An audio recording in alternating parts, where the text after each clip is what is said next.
We're going to fight or you're going to flight. Cortisol, we heard of cortisol before, maybe some of us have. It gets kind of a bad rep, like it's a bad hormone. It's not a bad hormone. It has its purpose in the body, but it's referred to as the Goldilocks hormone. Everyone remember Goldilocks? What did she do?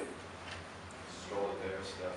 She pissed off some bears. That's pretty good, but when she first went into the house, what did she have? Porch. And what didn't she like?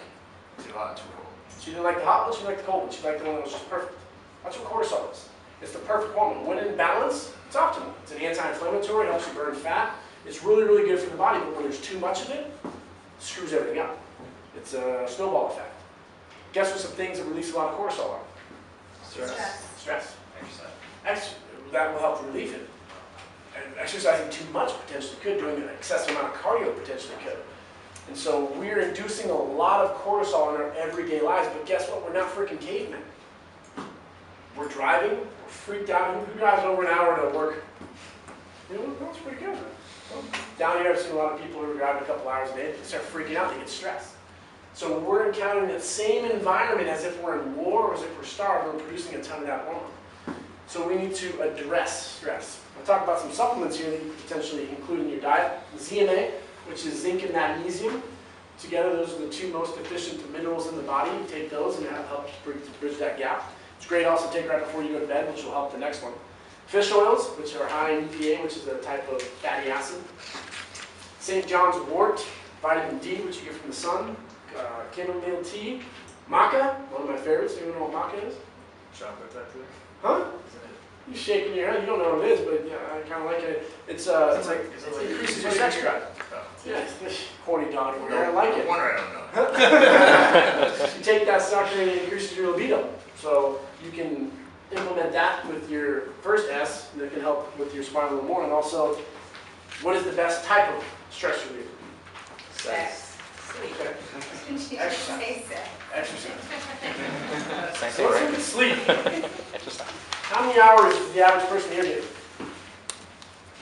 6. 6? 5. 5? 7.5. What about you? 4. 2. Average person should be getting 55 hours a week. It's like debt. When you have debt, it accumulates. You have to pay that debt back. And if you don't, you're going to reap the benefits. Death, probably. So you literally can't go that long without sleeping. They've done a lot of studies and tests. What happens to those that are sleep deprived? Sleeping is 3 days in a row, getting like 5 to 6 hours. You have the equivalent of a blood alcohol content of like 0.04. I mean, just by not sleeping enough, your reaction time is delayed that much.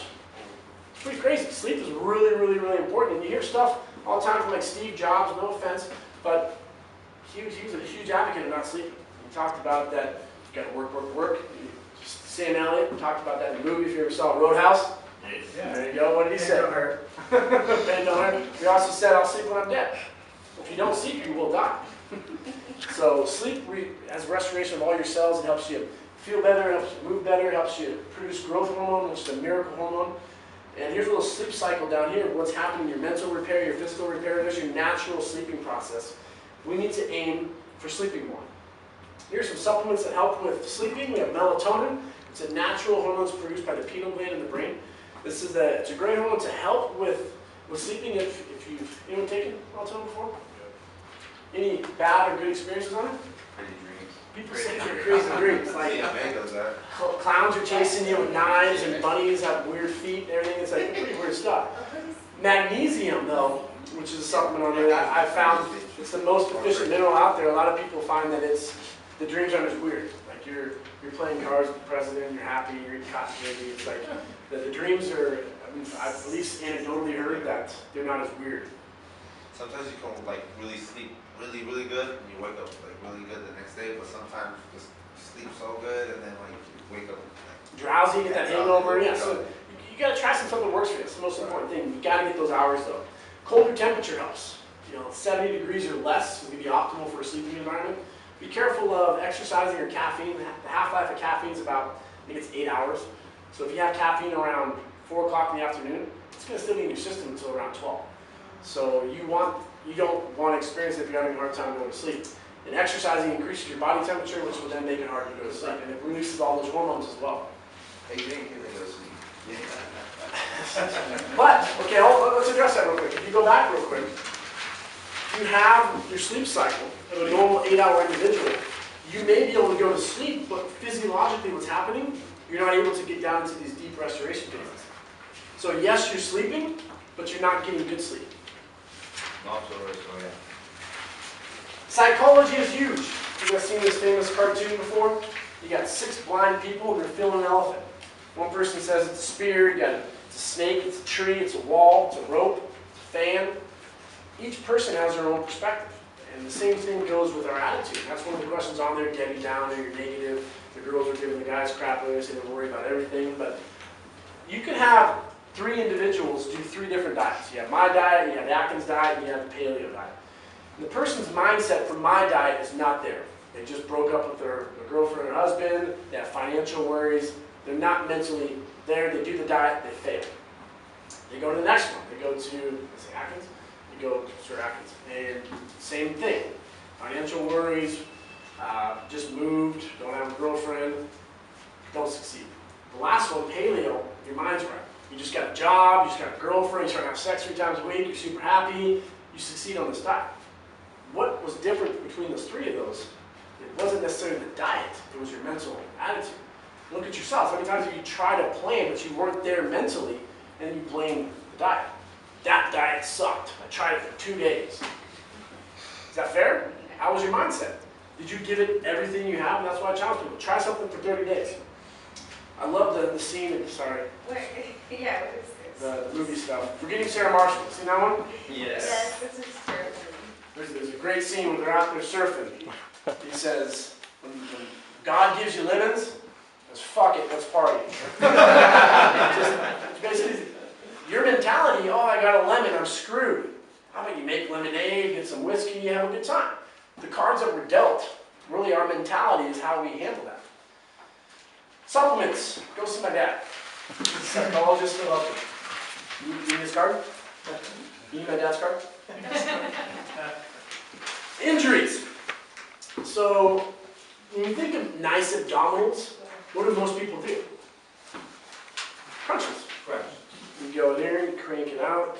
Actuality, what's happening is we have spinal flexion in the cervical region, lumbar flexion. We're just wrenching on discs. If I were to give everyone a jelly donut right now, and we just rub that little furry thing, not furry, but just a little happy thing, it's going to be fine.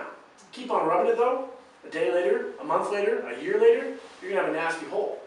Jelly all over the place, it's going to smell horrible. But it wasn't that first little rub. It was the constant wear and tear. And that's essentially what's happening when we crank out all these abdominals. And we're trying to spot reduce. And to date, spot reduction has not been shown to be efficient. I mean, it can't happen. And that's just doing a bunch of crunches. How many times you go to the gym and you see people just doing crunches? My favorite story is with a guy at the gym up in Dublin, Rick. And he was on the Roman chair and he was doing these leg lifts. I always put my headphones in, so don't judge me. I've never listened to music, I just don't want people to talk to me. But he was cranking out his abs, and I see this girl walk by, and I heard him before, he's like, 1, 2, 3, 4. And she walks by, and she's right about here, he goes, 108, 109, 110. You actually think that's going to woo her to, like, oh, I want to go talk to this guy to 108 Roman chair. Well, we need to work on, if you have an injury, the likelihood of you succeeding is just going to be a little more challenging.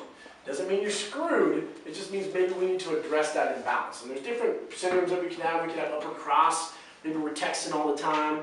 Maybe we have lower cross, that's where you have constant anterior tilt of the pelvis. Your knees buckle in, our glutes are weak. We need to address those imbalances so we can move more efficiently. Your new best friend are going to be these show-up fitness balls. Make sure to grab them. I did nothing, guys. It's a lacrosse ball. What you do is you get into the tissue, helps remodel it optimally. And so then you can move better and potentially help with that injury. Stretching and yoga would be something to implement regularly. Guys, it's a great thing to do because you're going to work on our hormonal flexibility, but yoga classes are full of females. It's not a bad place to go meet someone. Anyone here take yoga regularly? I did. What would you say the ratio usually is in your yoga classes? All women? All women. Yeah. Guys are always going to the bars trying to meet women. Why do you start taking yoga classes? I was the only guy in there. A couple more, then we're going to get to the ab aspect. But we have nutrition. Who's in here heard that abdominals are made in the kitchen?